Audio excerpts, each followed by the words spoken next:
A paz do Senhor, meus irmãos, tudo bem? Voltamos de novo com o nosso programa Filhos da Promessa no YouTube. Também temos no Instagram, vocês já sabem. Eu me chamo Diácono Cícero. Estou aqui mais uma vez com esses dois talentos, esses dois leitores da Palavra de Deus. Meu irmão presbítero Paulo e aqui na minha esquerda, meu irmão Átila, um homem de Deus, dois homens estudados. Nós estamos aqui porque esses dias apareceu uma pesquisa, se me fala a memória, no GE. Nós viemos aqui para comentar, para entender um pouco sobre esse assunto, a questão de igrejas. Porque por esse tempo tem muitas igrejas crescendo em todo o país, pessoas colocando igrejas dentro de garagem.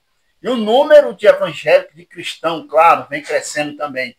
Nós vamos saber a opinião deles dois aqui e a sua audiência conta muito, viu? Você nos ajuda a crescer com esse canal, no Instagram também, no TikTok, principalmente também no YouTube. Se você puder, compartilha com seus familiares, com amigos, com vizinhos e com todos. Estamos aqui para ouvir você também nos comentários, viu? Vamos debater, vamos conversar sobre esse assunto. O que é que você acha? Tá demais ou você acha que está certo? Igrejas no Brasil. Eu quero saber aqui a opinião do meu irmão presbítero Paulo sobre esse assunto. O que é que ele acha sobre isso? O que é que você acha, presbítero? A paz do Senhor, meus amados irmãos. Sejam todos bem-vindos ao nosso canal.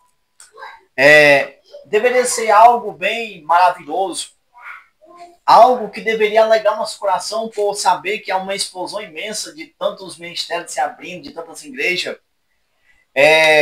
Mas, porém, não é tanta alegria assim. Por quê? Porque não estão gerando crentes genuínos, não estão gerando nova criatura que nasceu da água e do Espírito, não estão gerando crente firmado em Cristo Jesus, não estão gerando assim um crente como Daniel, como José, não estão gerando esses tipos de crente. Infelizmente, a maioria da igreja brasileira é uma igreja leiga, sem conhecimento da Bíblia Sagrada. Como pode uma pessoa titular-se por pastor e nunca ter lido a Bíblia de Gênesis Apocalipse uma só vez? Como posso eu ser pastor se eu não tenho conhecimento desse tesouro incalculável a qual se chama Bíblia Sagrada? Como posso eu abrir uma igreja se eu não sei os pilares da salvação? Se eu não conheço Cristo, como posso eu ser pastor se eu não sei nem o que é ser pastor? Se eu não estou preparado para ensinar uma família que está em atrito, que está em certos conflitos, se eu não tenho sabedoria para administrar nem a minha casa, como poderia eu administrar a casa do Senhor? Não é de qualquer forma que você é pastor. Aí agora vamos ouvir também a opinião do nosso irmão Diácono Átila sobre esse assunto. Pai do Senhor a todos. Não sei que horário você está vendo esse vídeo. Se for pela manhã, um bom dia. Se for pela tarde, uma boa tarde. Você que está vendo à noite, boa noite. Que Deus te abençoe, que o Espírito Santo te revele segredos inefáveis. E dessa vez eu tenho que concordar com o meu irmão, o presbítero Paulo, pela necessidade de habilidades e de uma capacidade a qual é exigido para que o pastor ele tenha para cuidar de ovelhas. O pastor ele tem que ter essa sabedoria. É o pastor que leva, segundo o salmista, no Salmo 23, é o pastor que conduz, ele tem que ter a habilidade de conduzir todo um rebanho. O Salmo 23 vai dizer que esse pastor é responsável por levar o rebanho a pastos que são verdejantes. Ou seja, não pode ser qualquer tipo de pasto. Verdade. É um pasto que tem que ser verdejante, porque o alimento a qual eu vou oferecer para aquela ovelha pode gerar uma infecção, uma doença e levar até a morte. Também é necessário que esse pastor, com uma morte espiritual, é necessário também que esse pastor conduza ela a fontes de águas que são tranquilas. Não seja uma cisterna rota. Entende? Então, para tudo isso, não é, o pastor ele tem que ter uma certa habilidade, um certo conhecimento, e como muito bem colocado, né? O Paulo já falou, faço questão de concordar em gênero, número e grau, em tudo que ele falou. Ele tem que ter o mínimo de base bíblica. Se um pastor, como o nosso irmão Paulo acabou de dizer, não sabe o que é uma doutrina da salvação, da expiação, uma doutrina de justificação e etc. E tantos são os ensinamentos basilares para que um cristão seja sustentado no dia mau, no dia da provação, e quem vai instruir? Pastor. Pastor vai carregar um fardo que para muitos, se nós olharmos bem, os pastores estão tirando a própria vida, estão se suicidando, eles estão caindo em adultério, eles estão caindo em pecados de pornografia, de masturbação. Por quê? Porque essa base lhes falta. Então eu concordo com o irmão Paulo, não tem a mínima possibilidade de você se credenciar pastor sem conhecer o Cristo, sem conhecer a salvação, sem conhecer a Trindade, sem conhecer a sã doutrina, que é a sã doutrina, e sem conhecer o que está escrito aqui, sem viver o que está escrito aqui. E uma vez para mim viver, eu preciso conhecê-lo. Não tem como eu viver sem conhecê-lo. E para conhecê-lo, eu tenho que me alimentar do pão da vida. Tá, meus irmãos, estamos aqui. Os dois estão concordando na mesma teoria, né? E eu também tenho essa mesma base a qual eles estão conversando aqui. Creio eu também que tem muitos aí que são contra, que acham que Deus pode usar de qualquer forma, de todo jeito. Aí vai do critério de qualquer pessoa. Qualquer coisa vocês deixem no comentário, se vocês conhecem alguém que não conhece a palavra, que são pastores, que estão usando.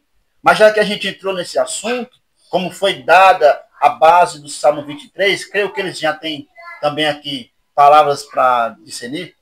Mas aqui no versículo 23, o capítulo 23, primeiro já diz assim: o Senhor é o meu pastor, e nada me faltará. Quando a gente está dizendo que o Senhor é o meu pastor, a gente está dizendo que Davi está falando que nada para ele vai faltar. A pergunta que eu faço aqui para os dois, vou começar com o meu irmão presbítero Paulo. Os pastores estão deixando a desejar? Estão deixando faltar hoje em dia? Diferente da confiança que Davi tem em Deus, as pessoas estão dando crédito aos pastores? Você acha que está certo? Meu irmão, sobre se os pastores estão deixando a desejar, não é isso? Isso. Então, sim, com certeza estão deixando a desejar.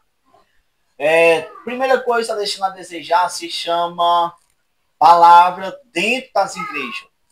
Hoje em dia, como está falando de muitas igrejas abertas, qualquer pessoa hoje é pastor, vai para o monte, orou nele, virou pastor. A pessoa vai em qualquer ambiente, todos os movimentos querem ser pastor. Querer ser pastor, irmão, é uma responsabilidade extremamente grande. Eu vou te dar um exemplo aqui de um verdadeiro pastor. Moisés, quando ele levou uma multidão inteira sobre ele, o próprio Deus disse assim, ó: deixa que eu apague o seu nome debaixo do céu. Acaba com tudo. Ele disse o quê? Não. Ele disse: se o Senhor fizer tal coisa, e para a memória, livro de Êxodo, capítulo 32 e 32, vai dizer que se o Senhor fizer tal qual, se o Senhor tirar a vida deles, risca-me do livro que o Senhor escreveu. Isso é uma prova de amor, irmão. Ele foi provado, porque todo pastor, ele tem que ser provado, ele foi provado. E ele passou. Porque ele preferiu, com todas as lutas, todas as dores, as tribulações e angústia que o povo estava por cima dele, procurando comida, procurando água, duvidando por muitas vezes. Aquele homem teve muita dor de cabeça, e um pastor vai ter muito isso, irmão. Porque são 30 pessoas dentro de uma congregação, são 30 pensamentos diferentes. Talvez 20, 18 pessoas são ótimas, mas tem umas 12 ou 10 que está cheio de problema. E o pastor vai ter que amar, vai ter que cuidar. O verdadeiro pastor, aquele que está ferido, o pastor vai cuidar dele. Aquele que se perdeu, o pastor vai atrás. Ser pastor é uma missão extremamente grande, porque um dia você vai apresentar essas almas a Deus. Imagina só, Moisés disse não. Você ter o seu nome apagado do livro de Deus, você está condenado ao fogo do inferno. Tem muitos deles que dizem assim, né? Se uma ovelha sai, Deus manda 10. Você não, acha correto? Não pode. Cadê o amor? Como posso eu pregar o bom pastor? Como posso eu pregar o amor se eu não tenho cuidado com essa vida, com essa alma? Não existe. Não, irmão. Porque o sangue de Jesus, essa pessoa foi comprada com o sangue de Jesus, lavado, remido, purificado pelo sangue do Cordeiro. Todo pastor, principalmente esse pastor de fundo de quintal, que se acha pastor, cria um movimento de pula, de roda, de gritadeira. O evangelho não é bagunça, aqui é coisa séria. Porque quando Moisés pegou, vai se cumprir lá em João, capítulo 10, quando fala de pastor, diz que o verdadeiro pastor dá a vida pelas ovelhas. Foi o que Moisés fez, irmão. Deu a vida pelas ovelhas. Moisés é oferecer a sua própria vida. Se o Senhor riscar o nome dele, apague do nome do livro que o Senhor escreveste. É algo duro que ele passou, mas passou no teste. Jesus disse lá em João que o verdadeiro pastor dá a vida pelas ovelhas. E o mercenário é o pastor. Escuta, é obediente. Agora, me responde, se as ovelhas escutam a voz do pastor, nessas igrejas hoje, porque todas as igrejas que você vai hoje, todas as igrejas que você vai, seja garagem, seja fundo de quintal, seja na esquina, todas as igrejas hoje em dia, quando você chega lá, eles dizem assim, aqui é a casa de Deus. E se ele diz que é a casa de Deus, aqui tem palavra. Mas será que tem palavra? Será que tem palavra? Diácono fala. Presbítero. Diácono, perdão. Será que tem palavra? Será que é Deus que mandou fazer aquela igreja? Pois é, nós criticamos muito, não é, os reformados, os tradicionais, né, os presbiterianos, os batistas, os luteranos. Nós enchemos a boca para dizer que eles são frios, não é, porque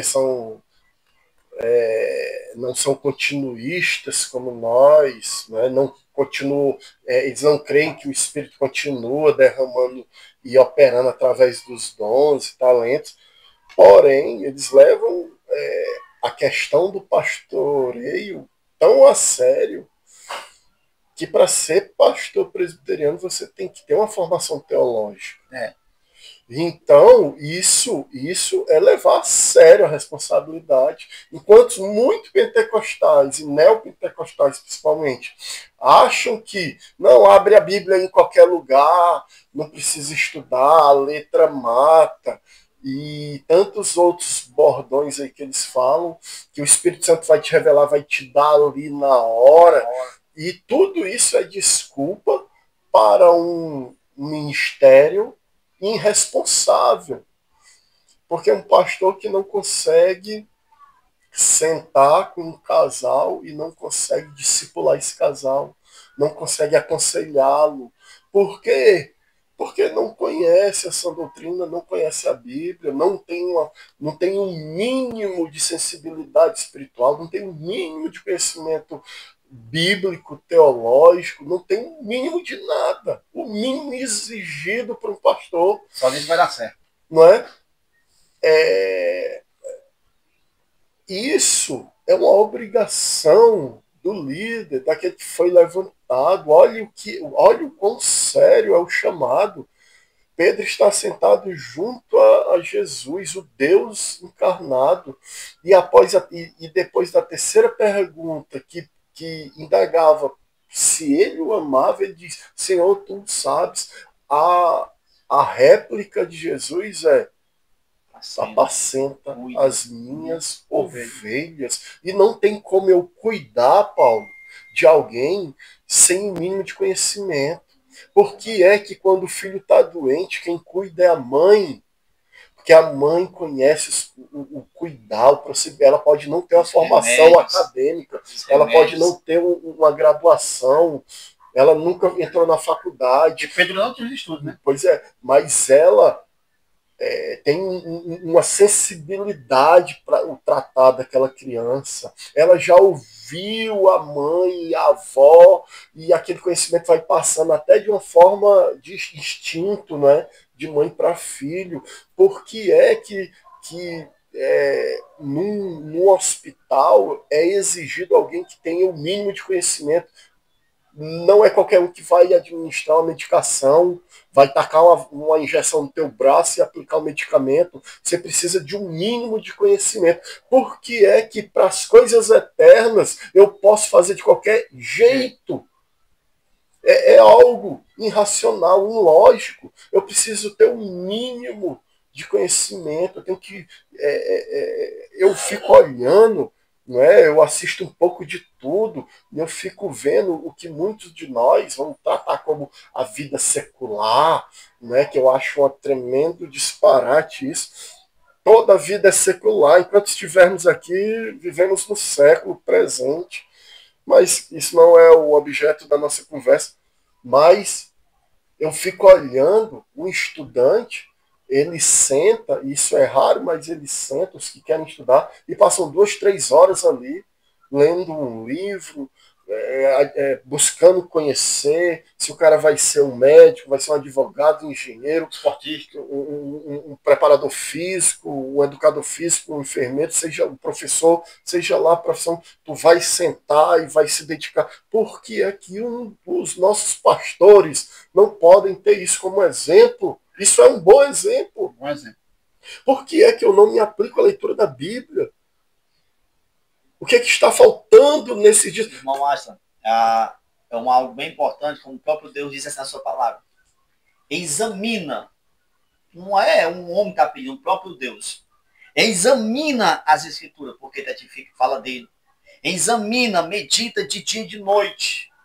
Deus manda você entrar fundo para você não ser enganado. Mas, todavia, o povo cristão é muito, muito parecido com o povo de Israel lá no deserto. Como, irmão? Teimoso, rebelde, coração duro, não ouça a voz do Senhor. Deus diz, medita na minha palavra de dia e de noite, tu serás como uma árvore plantada junto ao ribeiro de água. Quer dizer que eu meditar nessa palavra, eu estou ligado à fonte da água da vida, a qual é Cristo. Não tem desculpa para quem não sabe ler. Então. Tem não. Muito perfeito, eu gostei dessa. Hoje em dia tem. Eu gostei dessa, eu gostei. Eu tenho aqui um irmão em Cristo Jesus, nome é José Ailton. Mora ali no município de Itapajé. Não é da cidade, o município de Itapajé é um lugar chamado São Pedro da Serra. Ele ficou cego aos seus 30 anos de idade, se não para memória, 30 e poucos anos. Não era cristão. Bebia muito, naqueles interior, só via no meio de confusão. Se converteu a Cristo depois que ficou cego. Eu tive o prazer de falar do amor de Deus para ele. Depois, como se converteu, ele ouça a Bíblia, sabe como? Em áudio. Em áudio. Uma caixinha de som. Hoje em dia tem YouTube, né? Tem rádio, tem som. Ele ouça, irmão. Se eu disser para ti, eu anoto os meus estudos, não faço uma teologia sistemática. Se eu estar só sobre o Espírito Santo, livro, capítulo e versículo que fala somente sobre o Espírito Santo, eu anoto. Ele não, tá tudo aqui, ó, guardou. Eu passo horas e horas falando de Deus sobre ele com um assunto. Um grande conhecimento. Um homem sem contar. Não conhece, não sabe ler e é cego. E conhece. Mas ouviu a voz e... Só de ouvir. A respeito disso... Antes de você falar que tem uma coisa que você me falou que chamou minha atenção. Eu vi relato de um presbiteriano, por esses dias. Ele foi falar de uma pregação de outro presbiteriano. Aí, antes dele falar da pregação do presbiteriano, ele disse o seguinte, ele disse assim, olha, a igreja presbiteriana, para formar um pastor, uma liderança, ele tem que estudar muito a palavra de Deus. E depois que está se formando tudo, ele tem que fazer uma pregação, que é para as pessoas mais conhecidas, dar o resultado para ele. Para ver se ele está no caminho certo ou não. Hoje em dia, a gente chega no ministério, aí geralmente os pastores dizem assim, não, hoje você vai pregar. Hoje quem vai pregar é você. Não, Deus me revelou quem vai pregar é você. Tu acha que essa forma dá certo? Cara, não vou entrar para você entrar no assunto, mas se você quiser responder sobre isso aí, porque hoje em dia a igreja é feita de oportunidades, né? Até você relatou que no vídeo passado, pessoas que conquistaram o prêmio Nobel a maioria são cristãs, né? Vieram de estudo, de sacrifício, de batalhas e, como você disse, a palavra de Deus é da mesma forma. Para pregar, você tem que estar preparado, tanto para pregar como para liderar alguém, né? Absolutamente. A ministração do Evangelho é uma preparação. É tanto que Pedro, a instrução que ele nos dá no capítulo 14 da segunda epístola dele é crescei-vos e multiplicai-vos. No capítulo 4, né? Cresçam na graça, desculpa, crescer e multiplicar já. Cresçam na graça e no conhecimento. Então, é uma exigência você desenvolver, você multiplicar o conhecimento. Daniel era um sábio entre os sábios. Por quê? Não era ator, não é porque ele era bonitinho, não era porque ele era mais rico. Não é porque revelou. Não é porque revelou nada, não. Estava entre os sábios, porque de fato ele era um sábio. Ele vinha apesar de vir de uma família nobre de Judá, mas não é só por ser nobre, mas ele se aplicou ao estudo. E, uma vez aplicado o estudo, ele o colocou em prática. Por isso, Nabucodonosor levantou o governador dos governadores. Você sabe. Da mesma forma, Moisés. Também Moisés. Mas José, ele se destacou no meio de uma comunidade analfabeta. José conseguia ler, não é? Num tempo onde a leitura era para poucos. Então, é uma necessidade que você tenha conhecimento escriturário. Você sabe o que é dividir uma leitura veterotestamentária do Novo Testamento, você saber o que é o Talmud, você saber o que é a Torá, você saber quais são as divisões bíblicas, um livro poético, os livros dos pequenos. Então, é necessário o mínimo de conhecimento. Mas só isso basta? Não. É claro que existem as exceções. Uma delas é descrita em Atos capítulo 6. Vejamos. A partir do verso 2, não, a partir do verso 2, da parte B do verso 2, ele diz assim, ó. Isso aqui é a comunidade apostólica conversando. Atos 6, capítulo 2, a parte B. Ele diz assim, ó. Não é certo negligenciarmos o ministério da palavra de Deus, a fim de servir à mesa. Irmãos, isso é o verso 3. Irmãos, escolham entre vocês 7 homens de bom testemunho, cheios do Espírito Santo e de sabedoria. Passaremos a ele essa tarefa. Que tarefa? Servir às mesas. E nós nos dedicaremos à oração e ao ministério da palavra. Perceba que a consagração desses que aqui estão, o 7º é Estevão. Eles não foram levantados no meio da igreja, não. Porque serviram isso, porque tinham talento, porque tinham formação acadêmica. Não. Percebam que a frase é: ele tinha um bom testemunho, ele tinha sabedoria. Sabe o que é isso aqui, gente? A gente percebe hoje que existem 2 características inegáveis para o líder, para o pregador, para o ministro, para o pastor. Primeiro, o coração dele tem que queimar por aquilo, ele tem que ser apaixonado por aquilo, por cuidar de vidas, pela administração do evangelho, pelo servir, pelo cuidar das famílias. Mas ele também tem que ser reconhecido pela igreja. Estevão aqui estava garantido nas 2 categorias. Reconhecer o talento de Estevão. E segundo, a igreja, primeiro, queimava no coração de Estevão. Ele se sentia à vontade trabalhando. Segundo, a igreja reconheceu o ministério na vida dele. Se formos para Atos 18, se não me falha a memória, a partir do verso 6, vai falar sobre um jovem judeu com duas nacionalidades. Ele era judeu e era grego. O nome dele é Apolo. Apolo não teve uma vida missionária, não teve uma vida de membresia. Mas a palavra vai dizer que ele tinha sabedoria no ensino. Apolo aparece do nada. Não diz, se vamos falar de Paulo, Paulo aprendeu aos pés de Gamaliel. Se formos falar dos discípulos, os discípulos aprenderam aos pés do Cristo. Apolo não diz nada sobre ele. Mas ele pregava com sabedoria, diz a Escritura.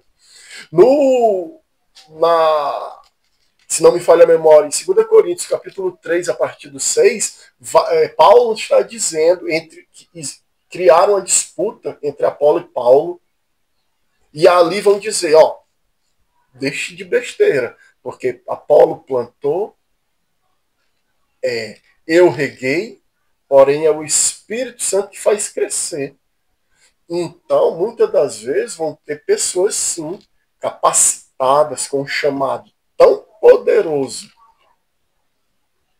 para a vida em Cristo, para o ministério pastoral, que isso vai ser visível, é inegável. Vão ter pessoas que vão ter esse chamado com tanta evidência que vai ser inegável que aquele cara é um pastor. Lógico. Testemunho, né? Isso, não é porque você é pastor que você não precisa de um pastor. Eu acho horrível isso. Porque você não sabe tudo. Você não chegou à perfeição. Você não chegou à medida e à estatura do varão perfeito. Você precisa de alguém que te oriente, que tire dúvidas. Pastor também precisa chorar. Pastor também precisa se arrepender. Pastor também precisa ser discipulado. Pastor também precisa ser orientado. Pastor também precisa de alguém que ore por ele. Barão, tu falou sobre ser discipulado de pastor. Me veio na memória agora, para mim, na minha opinião, né? Falo eu com minhas palavras. Um grande pastor, Paulo Júnior, ele se desligou. Tem uma fala dele que eu achei bonita. Ele disse que ia voltar. Não, aí já é. Ele não se desligou, desligaram ele. Bom, desligaram ele, né? Pronto, desligaram ele. Ele disse que ia fazer, sabe o quê? Estudar mais. Imagina só um homem cheio de conhecimento, cheio de sabedoria, prega muito bem. É um dos pastores que eu ouço ele. E ele diz que ia fazer o quê? Estudar.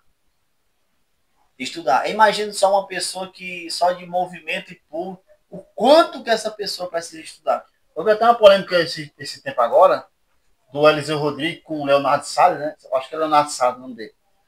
Que numa live, o Eliseu Rodrigues falou para ele assim, no dia que você abrir a Bíblia, a sua igreja fecha. Não sei se você chegou a ver, mas eu acho que ele quis dizer que com isso. A igreja dele é lotada, né? A igreja é uma igreja que não tem palavra. Que não tem palavra, que vive de adivinhação, de roda. Ele vive de espetáculo. Porque, vejamos, ele se define profeta. Eu vou lhe provar agora que ele não é. Na verdade, não é só porque ele não é profeta. Se fosse só isso, eu vou dizer. Leonardo Salles não é profeta. Na verdade, olhe, ele escute diz, né? O que eu quero dizer. Se fosse só isso, estava bom. Mas ele não somente não é profeta, como ele nem sabe o que é ser profeta. Ele não apenas não é, como ele nem sabe o que é que significa. Sabe por quê? Por tudo isso que nós estamos falando aqui. Pelo despreparo dele. Ele é totalmente despreparado. Ele é analfabeto bíblico. Se não, vejamos o que é um profeta. Efésios, capítulo 4, a partir do verso 11. Isso aqui é a estrutura da igreja. Então, verso 11 diz: ele designou alguns para apóstolos, outros para profetas, outros para evangelistas e outros para pastores e mestres. Profeta não é adivinhar CPF. Eita. Não é fazer previsão para o futuro. O nome disso é cartomante. O nome disso é necromancia. E ele se diz profeta. Isso não tem nada a ver com ser profeta, não tem nada a ver com ministério profético. Observe Samuel. Samuel não faz previsões do futuro. Observe Amós. Observe os profetas. O texto vai continuar e agora ele vai explicar o que é ser cada um deles.